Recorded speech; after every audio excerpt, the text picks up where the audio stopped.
Joining me now are three past hosts. 9:10 a.m. radio personality Lavonia Perryman, who took over from Tony Brown in the early 1970s.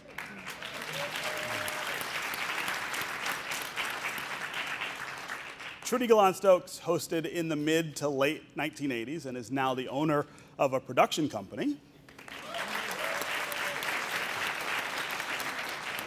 And who could forget Detroit NAAP President Reverend Wendell Anthony, who served as a guest host on the show. And of course, whenever he's on the show, when I'm there, I'm always like, well, he's really hosting. I'm just sitting here, right? Let's talk about how the show has changed over the years. Lavonia, what were some of the things that were hot topics when you were on? And I always wonder, do you see us doing those same topics now? Redlining was one. Yeah. Still doing that. Still talking about Still that. talking about right? housing, poverty, injustice in Detroit. Yeah. Education. We're moving forward, but we're having stronger and longer conversations. But the change is seeing the individuals who are in the State House and running the government. Those individuals, but we're still having the same conversation. Yeah. Yes. So you took over the show from Tony. Right. I actually, believe it or not, Tony Brown was there when I graduated from college, and he actually became the first dean of Howard University School of Communication. He was the first dean, and so he left, and I was there, and I was actually an intern. And I was in backstage doing whatever they wanted me to do, serve coffee, wipe their brows, put on lipstick, all those sort of things. And so I was the little black girl that was there. And they figured out I could talk. I said, I could write. And I could smile. And so they said, why not? And there was a young man named Mr. George Martin. Mr. George Martin, absolutely, who said, he was the producer. And he said, why don't we give you a try? And so I did that. And I took it by the bull by the horn, and I never let it go. Yeah. Yes, indeed. Yes, indeed. Trudy, you hosted in a different era. Yes. Talk about some of the things that were pressing issues then, and again, are we still talking about the same things now? Unfortunately, we still are. I actually was the producer when Ed Gordon was the host, and then I became host when he went to BET. And yeah, we had a 1-hour special about the crack crisis in the community, specials on public education, and certainly we're still dealing with that. So yeah, the more things change. The other nice thing though, we often would have some entertainment guests. I can remember Anita Baker in her early days, and she came on the show and blew up and became fabulous, and Natalie Cole. So we had a cross-section. Yeah. Reverend Anthony, you've been a fixture in this community for a really long time. Somebody I think we all look to. It's kind of the temperature taker of what's going on, what's important, what we should be talking about and thinking about. Talk about the times when you hosted the show and sort of how this show fits into that larger context of the important work you do.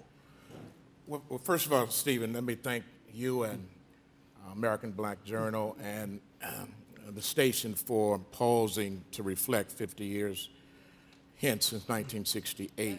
It is so important that we do not forget to remember. It is very, very important. And I'm glad to be here with these beautiful ladies who represent the best of what came out of that. I have to pay tribute to Tony Brown because it was Tony Brown's image and his vision and his thinking. Many of us may remember, or sometimes we forget, Tony Brown was also instrumental in helping to facilitate the first march of Dr. King in Detroit when he did his I Have a Dream speech. So he came, and Tony Brown was the parade marshal, if I can use that terminology. But Black Journal came at a time period when this nation was at very critical stages. In 1968, I was just coming out of Central High School. Later on, my first trip to Africa was in 1970. And a lot of the the discussion on Black Journal was around the emerging African nations. I was in the Pan-African Congress. A lot of discussion was on Tricky Dick Nixon and the Vietnam War. A lot of discussion emanated around the passing and the death of Martin Luther King Jr. Where do we go from here? We talked about divesting from South Africa in terms of the apartheid regime and what was going on. We talked about the Black Panther Party and what was going on at that time. There was two programs that really crystallized the Black diaspora and the Black sense of consciousness and being. One of them was Black Journal, National Black Journal, and the other was Soul. Some people forget Soul, but Soul was a program that came on and it presented artists, it presented activists, politicians that had never been seen. Black Journal gave us an opportunity to touch base with people that the other networks were not hearing. It gave a platform for some thorough discussion about in-depth issues that 247 and 50 were not doing at that time. And so along comes Black Journal. And we rode that horse as long as we could ride it because we didn't have no other horse, and it was a black horse, and that was a horse that we ran. And so it was a good piece, Stephen, and it's unfortunate that we don't have a whole lot of that today. American Black Journal is continuing that tradition, but it came out of the very crucible of the afflicted Black condition, and to speak to those areas which heretofore we had not had a platform to talk about. And so I just thank the Almighty for what it did and for the foundation that it laid. So all the talk shows that you see now, all the radio shows, all the stuff that you see on Sirius Radio, were it not for a Black Journal and a Tony Brown, you would not be seeing those things today. Wow. And that's probably the key. Yeah, go ahead, Trudy. Is in-depth discussion, yeah. Not just kind of skating over the surface, but really spending time. Because the other issue I remember is we were discussing casino gambling, and that was a big issue in the late '80s, and trying to decide what was going to happen. So you had to have some place to have that avenue to bring all the differing opinions and hear from everybody. We were still discussing back then police brutality. Right. Absolutely. And we know about, if you were here, what was going on at that time was everybody was under siege. The city was under siege. Absolutely. But we were able to have a discussion in depth, and it was called Detroit Black Journal at that time. Because there was so much happening in Detroit. I mean, you had the New Bethel Baptist Church incident. You had the Nation of Islam. You had the artists that were really at the very edge of what I call edutainment. They were educating and entertaining at the same time. Rashawn Roland Kirk. You had folk like that. You had Aretha. You had people that they not only sang, but they could talk. That's right. And they had a critique about our condition, our struggle. George Martin did a great job back then as the Detroit Black Journal host. And Detroit was featured. Detroit was the mecca of Black activism and activity. And we need not forget that, because a whole lot of stuff came out of Detroit. We're the first when it comes to Dr. King's I Have a Dream speech. We are the first when it comes to the kind of musicology that emanated from the Black church. We are the first when it comes to Black folk emerging in the middle class through the UAW and the auto. And we are the first when it comes to Black folk who are being professionalized through the various professional sororities and fraternities and police departments and force. We had one of the first Black mayors who really did not mind telling you where to go. I mean, it was so much that came out of Detroit. And so when we think of Detroit, it really is a big D. Right. And there was another specific first in terms of CPT, and that was they had the kind of pretend commercials Yes. that George Yes. Martin did.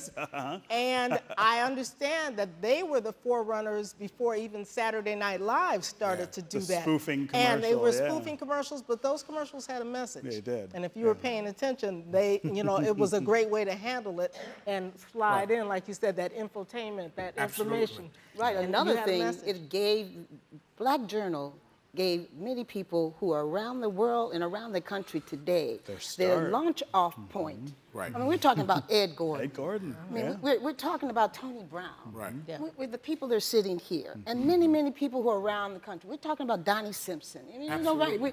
There are so many folk who are in the business today Right. because of Black Journal. Right. Yeah. I used to do commentaries, Stephen. One of my jobs was doing commentary. I did commentaries on basically everything, and I had free I'm shocked control. by that. I mean, it was a time period when we had what we called the black exploitation films. And some of y'all remember Superfly. And I remember doing a big commentary on Superfly. I talked about Superfly, what he really needed was a Superfly swap, because that was not what we were about. I mean, all the films that, because at that time, the black exploitation films were not the kind of films that inspired us. They really mocked us in a certain way and in a certain caricature, even though black folk were making money, but they weren't controlling it. Right.